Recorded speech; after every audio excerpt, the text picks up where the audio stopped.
हमारे व्यस्त जीवन में ईश्वर की आवाज़। एक नन्हा बच्चा माँ के गर्भ में उत्पन्न होता, बड़ा होता और लगभग 9 महीने में पूरी तरह से जन्म लेने के लिए तैयार हो जाता है। जो बच्चा माँ से बिल्कुल जुड़ा हुआ था, माँ उसे अधिक समय तक कोख में नहीं रख सकती। माँ उसे जन्म देती है और जन्म देते ही एक तरह का अलगाव, बंटवारा, विभाजन मालूम पड़ता है। लेकिन यह अनिवार्य है। अगर बच्चा बड़ा होगा, उसका विकास होना है, एक विकसित इंसान बनेगा, तो उसे जन्म लेना है। यही अनुभव हम ईश्वर के साथ, समाज के साथ, परिवार के साथ, समुदायों में देखते हैं। यहूदी समुदाय, विशेष करके इस्राएली लोग, ईसा जो यहूदी धर्म में आए, जब उन्हें क्रूस पर चढ़ा दिया गया और ईसा जी उठे, तो एक नया समुदाय, जिसे आज हम एक नए नाम से सबसे पहले वो अंताकिया में मसीही कहलाए। मसीही मतलब ईसा के अनुयायी, ईसाई, ईसा के मार्ग पर चलने वाले, ईसा की शिक्षा का अनुपालन करने वाले, ईसा जैसे ही। और जैसे जैसे ये समुदाय बढ़ने लगा, सबसे पहले तो जो घटना घटी अत्याचार की, सतावट की, तो अत्याचार और सतावट से लोग अलग अलग दिशा में फैलने लगे और जहाँ जहाँ भी वे गए, ईसा की शिक्षा को लेकर गए। ईसा की शिक्षा से प्रभावित होकर, पवित्र आत्मा द्वारा संचालित होकर एक नए तरह का जीवन जीते हुए वे उन लोगों के संपर्क में आए जो गैर यहूदी थे, और बहुत सारे लोगों को ये नए मसीहियों का जीवन आकर्षित करने लगा।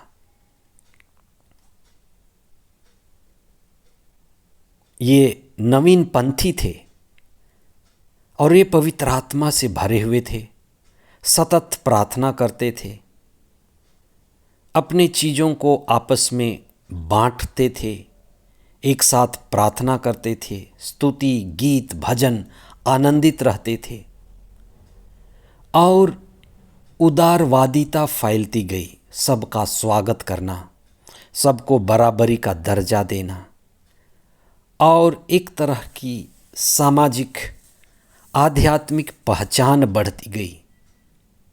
एक तरह का संघर्ष कि कैसे दूसरे समुदाय जो गैर यहूदी थे, वे आकर के मिलते गए, अपने जीवन में क्रांति का अनुभव किया और वे ईसा से जुड़कर, उनकी शिक्षा से जुड़कर, समुदाय से जुड़कर अनंत जीवन का, ईश्वरीय जीवन का, दिव्य जीवन का अनुभव करने लगे।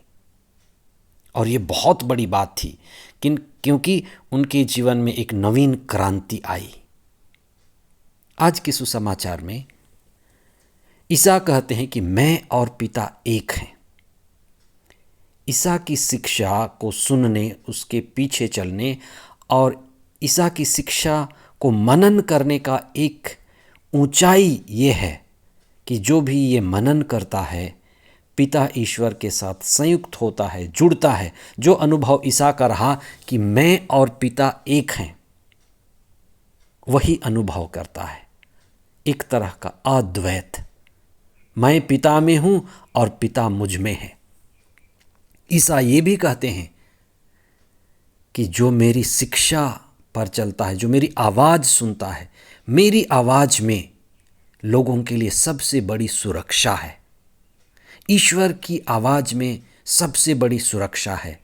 हम व्यस्त जीवन में ईश्वर की आवाज़ क्यों सुनते हैं?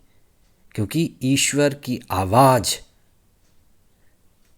हमें राह दिखाती है, भटकने से बचाती है, जो आवश्यक है उसके बारे में बताती। जैसे भेड़ों के लिए चरवाहे की आवाज़ एक दिशा निर्देश है, कहाँ भोजन है, कहाँ पानी है, कहाँ खतरा है, ये सब भेड़ों को आवाज़ से सुनाई देता है। ईसा की आवाज़ हमारे लिए मार्गदर्शन है। ईसा की आवाज़ सबसे अधिक हमें सुरक्षित करती है और ईसा की आवाज़ प्रभु से जोड़कर हमें आनंदित करती है। इसलिए जब हम प्रभु के वचन को पढ़ते हैं, सुनते हैं, उस पर मनन चिंतन करते हैं, तो हम आह्लादित होते हैं, आनंदित होते हैं। और सबसे बड़ा आनंद एक व्यक्ति को, प्रभु भक्त को मिल सकता है, वह इसका है कि मैं और पिता एक हैं। हर एक व्यक्ति आत्मा है, हर एक व्यक्ति दिव्य है और ईश्वर परम आत्मा है। उस दिव्यता से जुड़ने का एक ही रास्ता है, व्यक्तिगत मार्ग है, प्रार्थना। और चाहे भक्ति का हो, कर्म का हो, ध्यान का हो, सभी हमें ईश्वर के साथ जोड़ते हैं और एक बृहत संसार, संयुक्त संसार, अखंड ब्रह्मांड से हमारा परिचय कराते हैं कि सारा विश्व, सारी सृष्टि एक है और पिता ईश्वर सबका पिता है और सारी मानव जाति एक है।